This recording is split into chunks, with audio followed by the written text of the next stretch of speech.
Alrighty, so let's now look at individual cognitive differences. Specifically, we'll look at intelligence. It's a topic we haven't really covered yet. So when you think of intelligence, what comes to mind? How do you define intelligence? Just think about that for a second. For many of us, maybe one of the first things we think is IQ. Also, I have a feeling many folks might think of someone's success with problem solving, with topics like reading, math, maybe school success, academic success. So these might be some of the more common things that come to people's minds.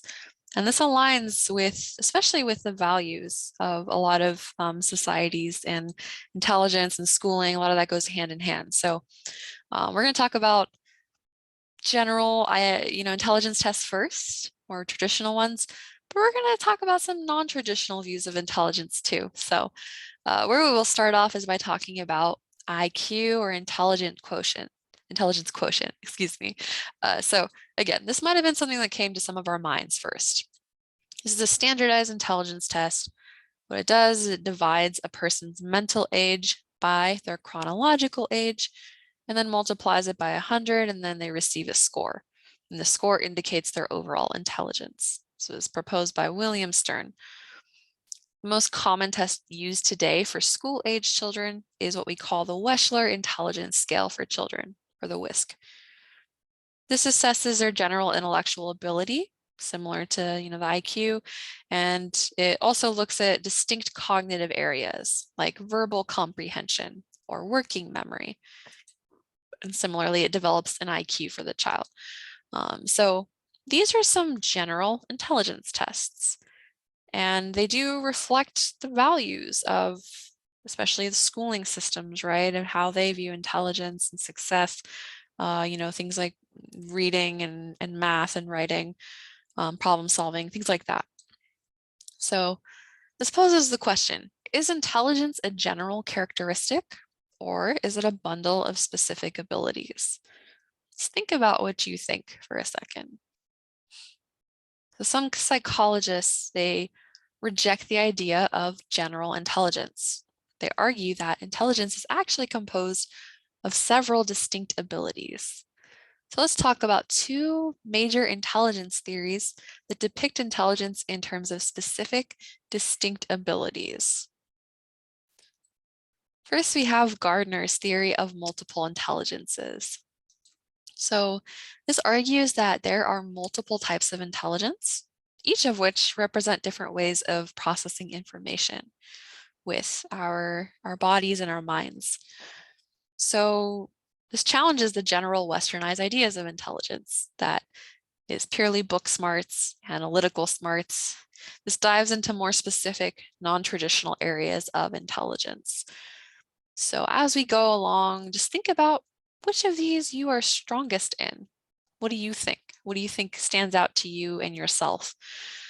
So first of all, we have, let's talk about logical mathematical intelligence. So this would be the ability to engage in abstract reasoning, manipulating symbols, and solving problems.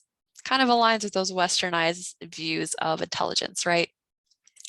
If we're thinking of a person who has strong logical mathematical intelligence, maybe some career trajectories, maybe computer programmer, an engineer, an accountant. Now we have linguistic intelligence down here. So someone with strong linguistic intelligence would have like a sensitivity to language, successful in expressing themselves through words. This could be written or spoken, successful at picking up nuances and subtleties of language, engaging in debates, persuasive speeches, using humor. This could all be forms of linguistic intelligence, somehow using words and language, written or spoken. Career possibilities would be, a writer, a journalist, a lawyer even, and especially in, verbal communication, a teacher. These would be people that are typically higher in linguistic intelligence. Moving here, we have visual spatial intelligence. So these folks have the ability to perceive relations among objects, recreating visual images from memory, The bottom line is that they're good at visualizing things. This drives their ability to comprehend things like maps and graphic images and doing puzzles, even creating these things, not just comprehending them, but creating them. So engaging in drawing, painting, visual arts in some way, cartography. So some people that would be strong in this area might end up being architects or artists or engineers. We also have down here musical intelligence. This needs no introduction probably. It's just sensitivity to pitch and tone, having a knack for detecting rhythmic structures. They're likely to enjoy singing or playing an instrument, or sampling, things like that involved in the musical realm. So this could be obviously a musician or maybe a composer or even a music teacher. So be people with strong musical intelligence. We have bodily kinesthetic intelligence. So this would be the ability to represent ideas in movement. So using your body to produce a result or to solve problems.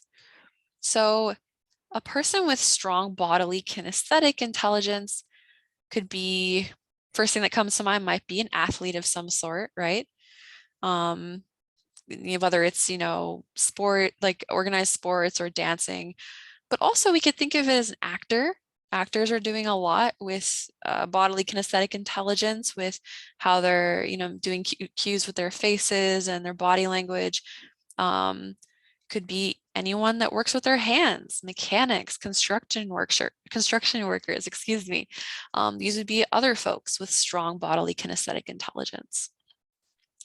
Moving to social. Social intelligence is the ability to understand the motives, the feelings, and behaviors of others. They're successful in social interactions and relating to other people. Maybe we'd see counselors, psychologists, salespersons being very strong in the social intelligence. And lastly, we have personal intelligence. So this is the ability to analyze and understand our own feelings, our own motives, our own behaviors. Very introspective individuals that demonstrate a lot of self-awareness. Could be a philosopher, a writer, a theorist.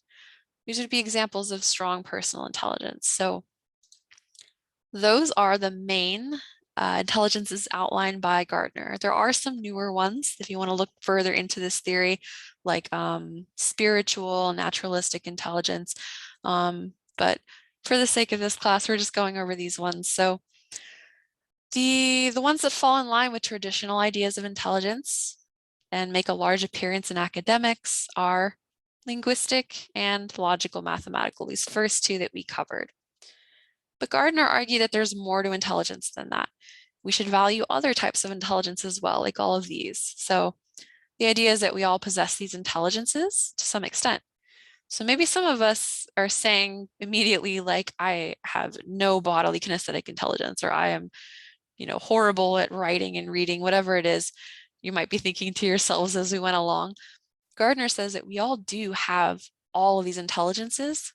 It's just that some of them emerge at different times in our lives, and some will be stronger than others based on three factors: our innate biological brain structures, the extent to which it's emphasized in our culture, and the extent of instruction, practice, experience, things like that. All these factors play a role in our strengths in these areas. So, spent a while on that, but it's a very interesting theory. And it actually is kind of uplifting. It makes us feel like we have, strengths, and we have forms of intelligence that we may not have thought of before. And it's true. Whether or not we agree with this theory of talking about intelligence, we can acknowledge that we at least have these strengths and these skills to some extent in these different areas. So I want you to think about yourself and where you stand with these, and just uplift yourself a little, because we're all intelligent or have skills in some way to offer. Lastly, Sternberg's triarchic theory of intelligence. So we have the root word tri in here because there are three types of intelligence proposed by Sternberg. So it's a little more general than Gardner's theory, but definitely more specific than something like IQ. So Sternberg proposed that there are three kinds of intelligence that we use in our daily lives, depending on the situation. So analytic intelligence, This would be the ability to analyze, judge, evaluate, compare, contrast, all that good stuff, how we evaluate information and how we solve problems. You may notice this type of intelligence aligns with traditional ideas of what makes a person intelligent, in Westernized society at least. Next, we have creative intelligence. So this is the ability to create, invent, discover, imagine, ability to come up with new ideas, to be innovative and intuitive. It's a very important part of furthering our society, right? Is creative intelligence. So that's our second one proposed by Sternberg. And third, we have practical intelligence. This is the abilities we use to apply knowledge by putting it into practice. So ability to get along in different contexts. You can think of it as encompassing what we call street smarts or adaptability. So again, as you may have noticed, this one is what falls more in line with traditional ideas of intelligence, but Sternberg argued that creative and practical intelligence are just as important to consider in this intelligence picture. So again, think about yourself in relation to these. What do you think might be your top strongest type of intelligence in Sternberg's theory? So just think about that. I'll not, that's our ending note here. So thank you for joining, everyone. Hopefully that gave you something to think about, and especially in terms of yourself and your own intelligence. But thanks for joining, and I will see you next time.